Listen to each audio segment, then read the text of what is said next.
వెంకటేశ్వర స్వామికి సగం కళ్ళు కనిపించకుండా పచ్చకర్పూరాన్ని ఎందుకు పెడతారనేది చాలా మందికి డౌట్ ఉంది.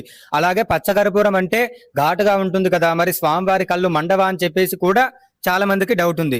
అయితే వెంకటేశ్వర స్వామికి కళ్ళు కప్పి ఉంచేలా పచ్చకర్పూరాన్ని ఎందుకు పెడతారంటే, పూర్వం తిరుమలలో అధికారులు చేసే చిన్న చిన్న తప్పులకు కూడా చాలా కఠినంగా శిక్షింపబడేవారు. చిన్న చిన్న తప్పులకు కూడా చాలా కఠినంగా శిక్షింపబడటం అదలా కొనసాగుతూ వస్తుంది. అసలు ఇంకా వెంకటేశ్వర స్వామి దగ్గరికి రావడానికి కూడా చాలా మంది భయపడేవారు. దీనికి పరిష్కారం ఏదైనా కావాలని అక్కడ ఉండే అర్చకులు స్వామివారికి పెట్టే నామంలో పచ్చకర్పూరాన్ని కలిపి స్వామివారి కళ్ళు కప్పి ఉంచేలా నామాన్ని పెట్టడం మొదలు పెట్టారు. పూర్తిగా కళ్ళు కప్పి ఉంచేలా నామాన్ని పెడితే స్వామివారు ఆగ్రహానికి లోనవుతారని, స్వామివారికి అభిషేకం చేసే ముందు రోజు అంటే శుక్రవారంకి ముందు రోజు గురువారం స్వామివారి ఆభరణాలు అన్ని కూడా తీసి పచ్చకర్పూరాన్ని తీసి ఆ గురువారం ఒక్కరోజు స్వామివారి నేత్ర దర్శనం కల్పించేవారు. అప్పటి నుండి స్వామివారి కళ్ళు కనిపించకుండా పచ్చకర్పూరం పెట్టడం ఇప్పటికి కూడా కొనసాగుతోంది. అయితే పచ్చకర్పూరం అనేది ఘాటుగా ఉంటుంది కదా, మరి స్వామివారు కళ్ళు మండవా అని చెప్పేసి